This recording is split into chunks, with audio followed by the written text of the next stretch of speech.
नमस्कार फरीदाबाद। हम पहुंचे हैं अटाली मोटू मोड़ पर लाइफ स्पा वेलनेस सेंटर और आज यहां पर एक सेमिनार का आयोजन किया जा रहा है। हमारे साथ हैं सर, शुभ नाम पूछेंगे। सर क्या नाम है? मेरा नाम अरुण शर्मा है। Arun Sharma ji. Sir, life spa centre का आज एक सेमिनार है, किस विषय को लेकर सेमिनार है और क्या लोगों को यहाँ पर समझाया जा रहा है? लाइफ स्पा में हमारा जो कॉन्सेप्ट है उसका नाम है इंटीग्रेटेड मेडिसिन। ये एक बहुत ही यूनिक कॉन्सेप्ट है। इंटरनेशनल लेवल पे बहुत थियोराइज किया जाता है इन कॉन्सेप्ट्स को कि इस तरह से चिकित्सा हो। एक बहुत ही यूफोरिक फ्यूचरिस्टिक कॉन्सेप्ट है और आज के हिसाब से आज इंटरनेशनल लेवल पे यूएस में और यूरोप में तो ये सब चल ही रहा है, लेकिन हिंदुस्तान जैसे कि आपने देखा है कि चीज़ों में हमेशा वेस्ट को फॉलो करता है, लेकिन हमारी जितनी भी कल्चरल हेरिटेज है थाउजेंड्स ईयर्स बैक, वो चीज़ आज बहुत इम्पॉर्टेंट होती जा रही है। तो हम लोग मॉडर्न मेडिसिन के साथ साथ यौगिक साइंसेज, फूड एज मेडिसिन, ऐसे कॉन्सेप्ट्स को, ताकि हम जो क्योर है वो नेचुरल ढंग से करें और जो अप्रोच है वो मॉडर्न मेडिसिन के हिसाब से हो, जहाँ पर हम एलोपैथिक अप्रोच को यूज़ करते हुए लेकिन ट्रीटमेंट नेचुरल हो। तो हमने इंटीग्रेटेड मेडिसिन के नाम से इस कॉन्सेप्ट को डेवलप किया है। तो ये वेलनेस सेंटर जो है बेस्ट ऑफ द प्रैक्टिसेस जो होनी चाहिए उन प्रैक्टिसेस को प्रमोट करता है और जो माइंडसेट है लोगों का जो वेलनेस को लेके, जो कि डॉक्टर या हॉस्पिटल या फिर दवा सेंट्रिक है, उसको हमें बेसिकली सहजता से प्रक्रिया और प्रोसेस ओरिएंटेड बनाना है और नेचर का यूज़ करते हुए लोग हील हों।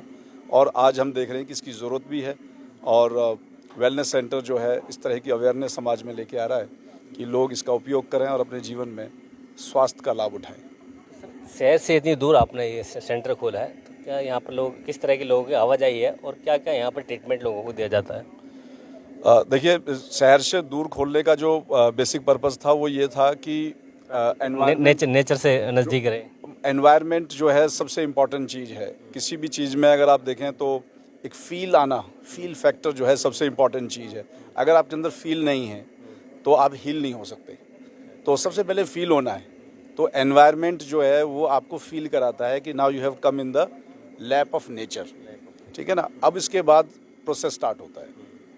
तो हम यहाँ पर योग के साथ साथ जो नेचुरोपैथी और पंचकर्म, बहुत सारे सेंटर केवल नेचुरोपैथिक हैं, कुछ सेंटर्स केवल पंचकर्म वाले हैं, कुछ सेंटर्स केवल योग को लेके हैं।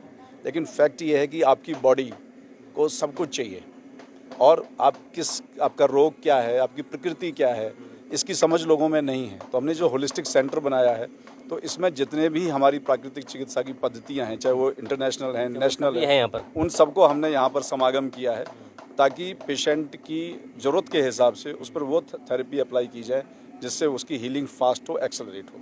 जो काम 2 साल में होना है वो 6 महीने में हो, जो 6 महीने में होना है वो 1 महीने में हो। एक्सेलरेट करें प्रोसेस को और परमानेंट क्योर की तरफ जाएं, डिजीज़ रिवर्सल की तरफ जाएं। मतलब एलोपैथी की तरह नहीं है, आपके शरीर में दर्द है, आपने एलोपैथिक दवाई ली और ठीक हो गए, लेकिन कहीं ना कहीं वो इफेक्ट करती है, नुकसान करती है बॉडी को। यस, जो आप बात कह रहे हैं, बेसिकली जो ड्रग्स हैं वो एक अननेचुरल मेथड है पेन को सबसाइड करने का। वो बेसिकली कहीं ना कहीं over the period of time abuse हो गया। जैसे कहते हैं ना, कुछ चीज़ें अच्छे के लिए शुरू होती हैं लेकिन धीरे धीरे उसका बुरा रूप सामने आता है। पिछले 20 सालों में जो इश्यूज़ आए हैं वो अननेचुरल इश्यूज़ आए हैं। डायबिटीज़ बहुत पुरानी चीज़ नहीं है, एसिडिटी बहुत पुरानी चीज़ नहीं है, ये सब चीज़ें इश्यूज़ अभी पिछले 20 सालों में आने स्टार्ट हुए। लेकिन हमने क्या है कि जो मेथड चले आ रहे थे एलोपैथी के, जो 50 सालों से 100 सालों से, हमने उसमें बदलाव नहीं लाए। लेकिन आज समाज भी तैयार है और चिकित्सक भी तैयार हैं और जो डॉक्टर्स भी हैं वो खुद भी वेलनेस को और इस प्रोसेस को अडॉप्ट करते हैं। कहीं ना कहीं जो प्राकृतिक से हमारी जो दूरियां बढ़ रही थी उस आदमी को नज़दीक लाने का प्रयास किया जा रहा है। और ये सर, ये खेती आपने रखी है, किस चीज़ की खेती है? क्या यहाँ पर ऑर्गेनिक जो है पालक है और पुदीना की खेती है? सारा नेचुरल। ये क्या है सब आपने जो यहाँ पर खेती कर रखी है? देखिए, सबसे पहली बात तो ये है कि जो कॉन्सेप्ट है फूड एज मेडिसिन, तो हमने बेसिकली इसको एक सांकेतिक रूप में हम अपने सेंटर में तो ये यूज़ करते ही हैं। यहाँ की जो सब्जियाँ होती हैं, जैसे भिंडी आप देख रहे हो, ये पूरी ऑर्गेनिक है, टमाटर लगे हुए हैं। लेकिन लोगों को भी हम ये मैसेज देना चाहते हैं कि आप किचन गार्डन जैसे कॉन्सेप्ट्स को अडॉप्ट करें, आप न्यूट्रिशन की तरफ जाएं, फूड को एक चिकित्सा की तरफ देखें, एक आहार को जो है आप दवा की तरह देखें। इस कॉन्सेप्ट को हम लोगों के जहन में एक माइंड सेट जो है, जो डेवलप नहीं है, उसको डेवलप करने का प्रयास है। अभी सर सेमिनार में हमने सुना कि कुछ ऐसी आदमी के जीवन में कुछ बदलाव हैं, जैसे रेफ्रिजरेटर का बारे में बता रहे थे कि उस पर क्या फल और सब्जियां जो है प्रिजर्व करते हैं काफ़ी टाइम तक, तो प्रिजर्व की वजह से कहीं ना कहीं उनके सब्जियां ज़्यादा दिन तक तो सेव रहती हैं, पर ना कहीं उनके नुकसान भी होते हैं। तो प्राकृतिक से जब हम जुड़ेंगे और घर पर आपने जैसा कहा कि किचन एक वो तैयार करेंगे, घर पे सब्जियां बोएंगे, तो कहीं ना कहीं उसका लाभ हमें होगा। हाँ जी बिल्कुल। मेरा कहने का जो फूड एज मेडिसिन जो कॉन्सेप्ट है और जो धीरे धीरे ये सब अडॉप्ट भी करते जा रहे हैं, बेसिकली आइडिया ये है कि जो न्यूट्रिशन है वो किल नहीं होना चाहिए, क्योंकि जो न्यूट्रिशन है वो हमारे लिए वही पोषकता है, वही हमें बेसिकली लाइफ देता है।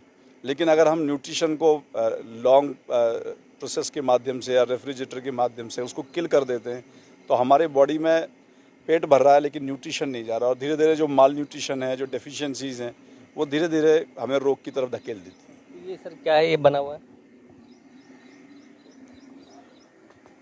ये बेसिकली हम लोगों ने यहाँ पर कॉटेजेस तैयार की है, और एक एक्सपीरियंस देने के लिए जो हमारे यहाँ आने वाले लोग हैं, ताकि उनको ये जो है लिपाई जो है गोबर की लिपाई की गई है। अब आप देखेंगे तो हम लोग इन्हीं चीज़ों से, हमारी जो दादा परदादा थे वो ऐसे ही घरों में रहते थे, लेकिन आज इन घरों के क्या महत्व है, तो वो ये है कि जैसे कि तो कहीं ना कहीं जो हमारे पुरानी जो हमारी एक सभ्यता थी, संस्कृति थी, गोबर की लिपाई पहले होती थी घरों में, उसी की तरफ आपने भाई प्रयास है आपका कि लोगों को पुरानी संस्कृति और सभ्यता से जोड़ने का, प्राचीन चिकित्सा पद्धति से जोड़ने का। बिल्कुल। और मैं ये भी कहता हूँ कि हमें चीज़ों में को वैज्ञानिकता से देखना है। हम मॉडर्निज्म के भी अंधे भक्त ना हों, और हम पुरानी सभ्यता के नाम से भी हम अंधे भक्त ना हों। हम हर चीज़ के पीछे वैज्ञानिक दृष्टिकोण रखें, तर्क रखें और उसका लाभ उठाएं। तो गोबर के लेप का क्या वैज्ञानिक तर्क है सर? देखिए, मैं आपको बताऊं कि और फायदे की चीज़ है। लोग बताते थे कि गोबर के लेप करने से तो घर में जो है वातावरण काफ़ी शुद्ध रहता है, गर्मी नहीं, जैसे अब गर्मियाँ पड़ रही हैं वो गर्मियाँ भी इसमें नहीं लगती हैं, और जो कीड़े मकोड़े थे गोबर की लिपाई की वजह से वो भी नहीं आते थे घर में। नहीं, बिल्कुल। वैसे भी मैं आपको बताऊं कि जो मड है या फिर गोबर है, तो गोबर भी भूमि तत्व को रिप्रेजेंट करता है, जैसे मड रिप्रेजेंट करती है। तो जब तक हम नेचर के साथ में, जब एलिमेंट्स के साथ में रहेंगे, तब तक हमें उससे जो हीलिंग है वो नेचुरली मिलती जाती है। तो मड थेरेपी भी हम करते हैं, तो हर एक ऑब्जेक्ट में, हर चीज़ में उसकी तन्मात्राएं होती हैं, है ना, और वो हमें अफेक्ट करती हैं बेसिकली। जैसे कि एक मैग्नेटिक फील्ड होता है, तो अब आज अगर जो लोग सोसाइटीज़ में रह रहे हैं 7th फ्लोर पर, 8th फ्लोर पर, तो वो ज़मीन से ऊपर हो गए। तो इस वजह से क्या है कि जो ब्लड सर्कुलेशन होता है वो मैग्नेटिक फील्ड से होता है। जब मैग्नेटिक कम हो गया तो नेचुरल सी बात है कि जो आयंस हैं बॉडी के अंदर, जो आयरन आयंस होते हैं, वो बेसिकली उनका सर्कुलेशन नहीं होगा। तो सर्कुलेशन नहीं होगा तो ऑक्सीजन कम जाएगी, जब ऑक्सीजन कम जाएगी तो हम बीमार पड़ेंगे। अलग तो ये चीज़ें आपस में इतनी जुड़ी हुई हैं कि शरीर नेचुरल है, नेचर नेचुरल है। कहा भी जाता है कि शरीर जो है 5 तत्वों से मिलकर बना है, और उनसे हम दूरियां रहेंगी शरीर की, तो कहीं ना कहीं उसमें नुकसान तो उसके होंगे। ये उस तरह की बात है कि मछली को आप जल से बाहर निकाल के और उसको जिंदा रखने की कोशिश कर रहे हो, तो आपको बेसिकली जल में ही जाना है।